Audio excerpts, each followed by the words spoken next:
Well, it can take a little more off.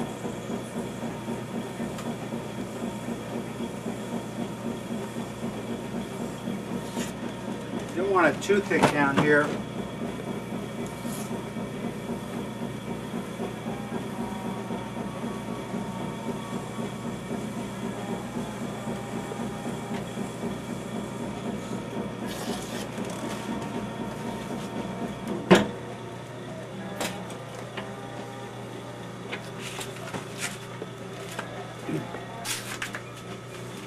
One of you guys are going to help me do this. He's on my shoulders filming. So I got a nice round flat bat. I went to the convention in Phoenix this summer, and I got these bats. They're from North Star.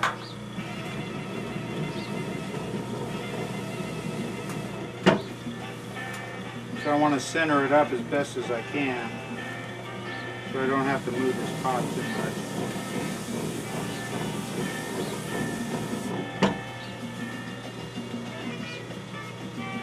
Now I used to be able to do this all by myself, but now I get help when help's around.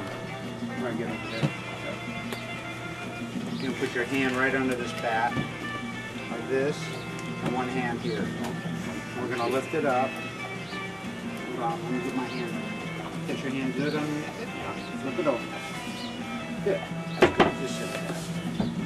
It's a lot easier with help. I'll get it. I'll straighten it out. It wants to fall. No, it won't fall.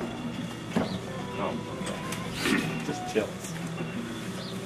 Okay, now I got to put it on these pins. Notice that my wheel has pins on them, and these bats have pinholes in them. And it'll probably take about a half hour to figure out where those holes are. I'm going to peek.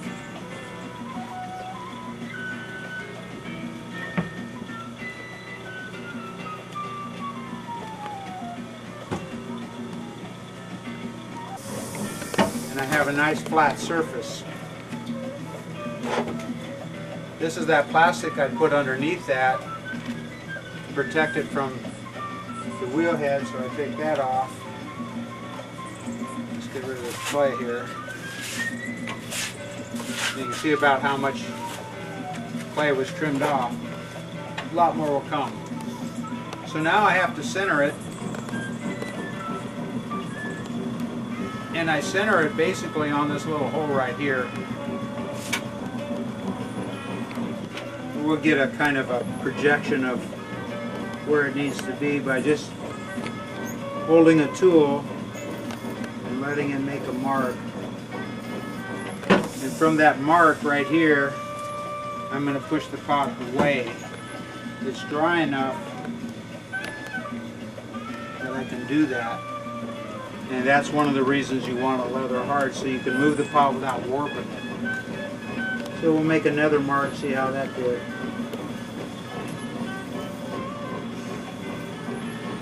Pretty good. Now I'm going to take a little water and put it right in this groove right here. And that water is going to act as a lubricant. It'll separate the clay from the bat. My friend Bob uses a plastic bag under the clay, so he doesn't do it this way, but I do. And you notice that's a little off. And that's only because this cut right here, this circle, is not perfectly centered. Now I'm just going to run my tool in there. Now the nice thing is that, oops, I got to get the other needle tool that's a little short. You see the difference? And this is the distance I need. This happens to fit this bat right there. You'd think that that was well engineered, but it's basically luck that happens. So when I put this tool all the way down, I won't be cutting into the pot. I'll just be cutting just to the surface.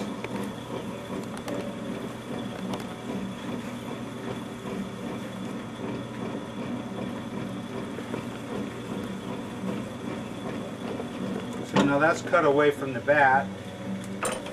Now I'm going to use a fettling tool. Oops, not that Tool. In case you want to fettle. Which I think means carve.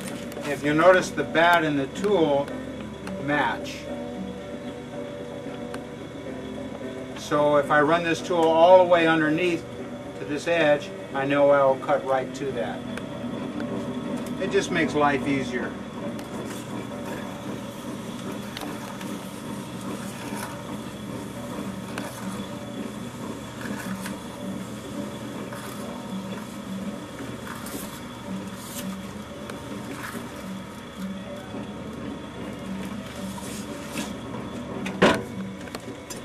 And with any luck at all, this should come off.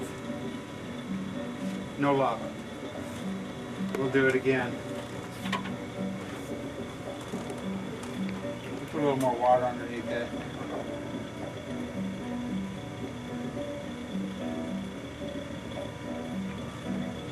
And you're probably wondering where that first water went. So am I. So let me center this up a little bit.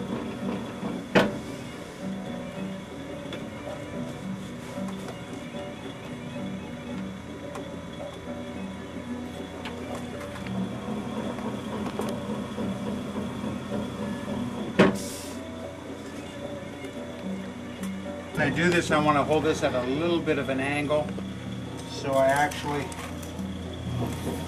free up the pot.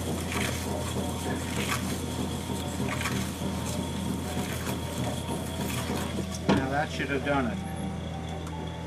Let's see.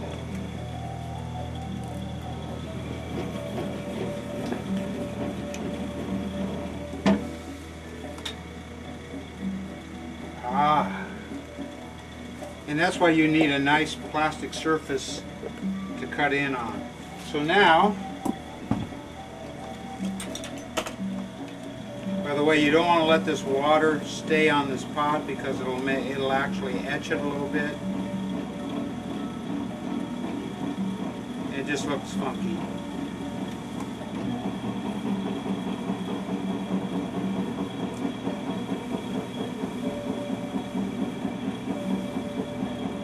Now I can finish trimming.